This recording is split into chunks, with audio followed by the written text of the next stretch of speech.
welcome to the show where we share the stories of the many who intersect with our healthcare system but are rarely heard from. My name is Kevin Poe, founder and editor of Kevin MD.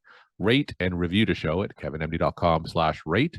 Subscribe at kevinmd.com/podcast. To get in the show, we welcome back Michael Fine. He is a family physician, and his latest Kevin MD article is titled, What Physicians Can Do in Ukraine. Michael, welcome back to the show. Great to be here, Kevin. Thanks for doing it. We'll get into the article in a little bit, but for those who didn't listen to our first episode, that was almost 2 years ago, just briefly share your story and journey to where you are today. Sure. I'm a family physician trained in Rhode Island. I got to work for a couple of years as the director of the Rhode Island Department of Health, and since then have been working mostly as the chief health strategist for the city of Central Falls, Rhode Island, thinking about how we take care of the population of that city, which is the poorest and most diverse city in the state of Rhode Island. So in your position, tell us what are some of the major health challenges that faces the population there? The biggest health challenge was COVID-19. We were at various points in the pandemic, the most infected place in the state, in the nation, and actually in the world. It's a very poor and densely populated place, and that led to the rapid spread of the virus. We also struggle, obviously, with the health consequences of poverty and of people who are undocumented. All of those things together make it an at-risk population, but it's also a population that's dedicated to improving its health and improving its situation. It's been called the comeback city because it's full of people who are filled themselves with energy. All right. And when you talk about the health problems of the undocumented, just briefly, what are they? Of the undocumented, the biggest health problem is lack of access to care, compounding living in close quarters. Many people live in a 2-bedroom apartment with 6, 8, 10, 12 people sharing one bathroom and sharing one kitchen. And then people just have to work so hard. Most people who think about the undocumented don't realize that people work 2 and 3 jobs just to keep their heads above water because they're trying to send money home. So they work hard all the time. They're exposed to lots of infectious diseases, and the stress of that life creates a kind of weathering that we don't see in the rest of the population. And because they're undocumented, they generally fear the use of healthcare and won't go for routine primary care, even to a community health center, because they're just scared. All right, let's talk more about your Kevin MD article titled What Physicians Can Do in Ukraine. Now, before summarizing that article for those who didn't get a chance to read it, just tell us what made you interested in this topic. I think it was hard for me personally not to be interested when Russia invaded the Ukraine on February 24th. To me, Putin was the embodiment of the kind of leader, if that's what you want to call him, who has brought the world to his knees many times. This is, to me, Hitler and Stalin and Mussolini all rolled into one. Here again, here in the 21st century, right in front of us, threatening the same kind of huge damage to democracy overall and to the people of Ukraine all at the same time. So to me, it was hard to watch this and not do something. It was hard to watch this and sit on my hands.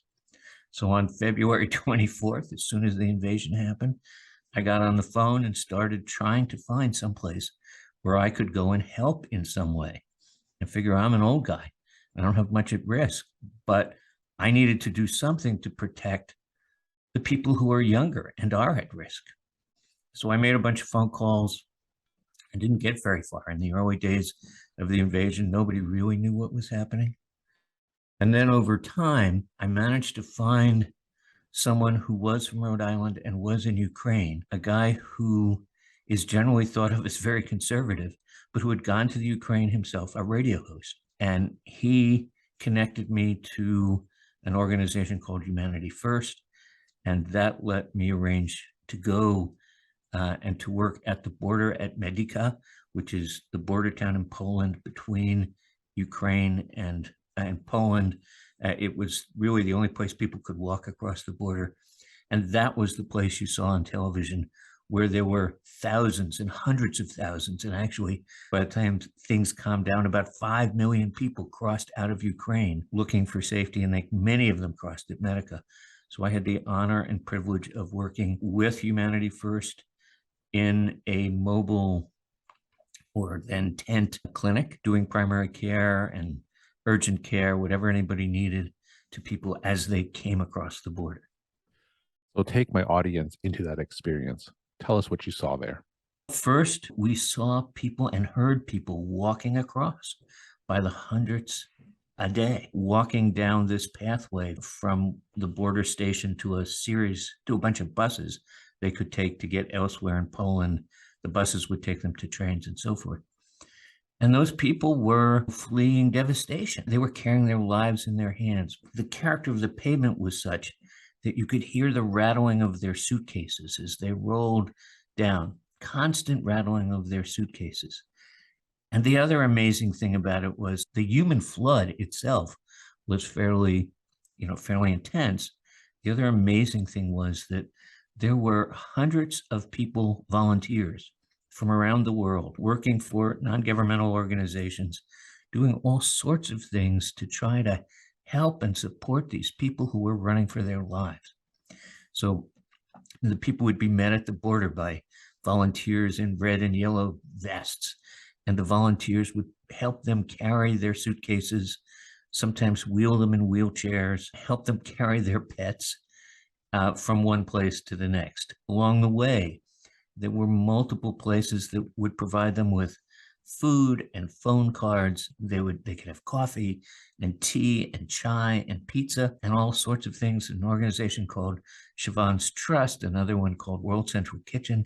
And there was something quite beautiful and quite amazing about these volunteers who had come just to help and support these people from the Ukraine whose lives were threatened, whose government was threatened, as democracy itself was threatened. Now, to your understanding, what's the situation there today? Obviously, the Ukrainian government has been fairly successful in the course of the last week or two in pushing back some of the invasion. But as we've all heard, I think the Russians have mobilized 300,000 more troops and are getting ready for a huge counterattack. There's been a threat of a nuclear response, a threat that seems credible. There are 7 million internally displaced people who have moved from eastern Ukraine, where the fighting is, to western Ukraine, where it's safer. But many people are living in schools. Most of the schools have been converted to refugee centers. Many people are living in old houses that had been abandoned and have now woken up in the countryside. And their medical care has been incredibly disrupted because their usual source of care, they're not close to their usual source of care anymore. So there are about 7 million internally displaced Ukrainians. There were at the height about 5 million people who had left the country but tried to stay close by in Poland or elsewhere in Western Europe, and many of those people have gone back. So there's a lot of movement in and out of Ukraine and a lot of the disruption of routine healthcare as a result. What are some of the lessons that you've learned from your experience in Ukraine? One lesson is that international volunteers can be useful in the emergency. We were there at the border. We would take care of people who needed medicines refilled. We had a bunch of donated medicines from all around the country and tried to figure out how to match people's medicine, what we had to what people were used to taking. We were able to help people who had recently broken legs or were emotionally stressed because the mental health issues were huge. But remember, people were just walking by us on their way to someplace else. So there wasn't all that much we could do. The real health challenges, really depend on an infrastructure. And at the end of the day, healthcare depends on peace. There's no effective way for those of us from outside Ukraine to help professionally, or very little effective way, because we don't speak Ukrainian and the healthcare system has been disrupted. That means that we need to pay very close attention to the ways in which we can help. That means donations. It means support of Ukrainians and our brother and sister health professionals any way we can. I did a little work with some colleagues trying to find a place for the 5,000 Ukrainian medical students whose medical school was blown up by the Russians in Kharkiv. and didn't have a place to study. There were real challenges to doing that, but a bunch of people worked on it. And I think we weren't that terribly successful, but just that we worked on it meant that people inside the Ukraine felt like the world was watching and that the world was with them. You know, we can do things like that. We can give money. We can talk about the situation and make sure that our communities and our patients understand the importance of the Ukraine to democracy itself at a time when, you know, we're in a divided nation. So this is something that can unite us as we work together to support the people in the Ukraine who are taking the brunt of a terrible aggression. Now let's talk in a little bit more detail in terms of specific things that physicians can do. You mentioned speaking on platforms, sharing their voice, donations. What are some specific details that doctors can take as some of those next steps? In the op-ed, there are a bunch of organizations that are really great organizations and are helping both with medical care and with material support.